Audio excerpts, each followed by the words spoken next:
In a world where there are significant inequalities, people living in poverty, and competing demands on resources, Africans face many challenges. But we must start somewhere. Simple strategic interventions can make a difference. Here's Africa. Here's a teacher. Here's a classroom. How can teachers and classrooms change Africa? Here's how. Improving the number of students enrolled in basic education or the first 9 years of schooling can lead to improvements in economics, health, and governance. According to some scholars, a full 17.2% of Africa's economic growth rate can be explained by education. And others say that each additional year of education for a mother reduces infant mortality by 5 to 10%.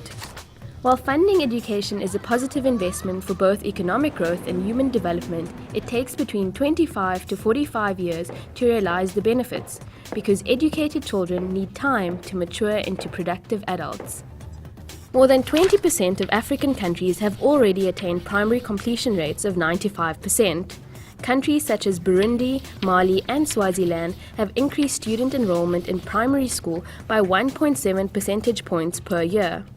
Morocco, Sao Tome and Principe, and Kenya have increased lower secondary enrollment by 1.8%. And Guinea, Benin, and Nigeria have increased upper secondary enrollment by 1.2 percentage points per year. But some countries are lagging behind. We at the African Futures Project constructed an improved education scenario for Africa.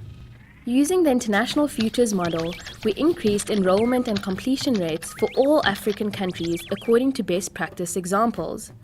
We found that universal primary education in Africa can be obtained by 2030, 15 years faster than the current projections.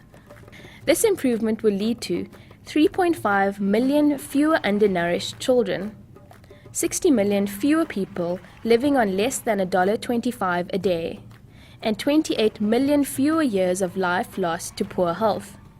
Achieving universal enrollment could require an additional $480 billion, but the return by 2050 is much larger, with $2.5 trillion added to the African GDP.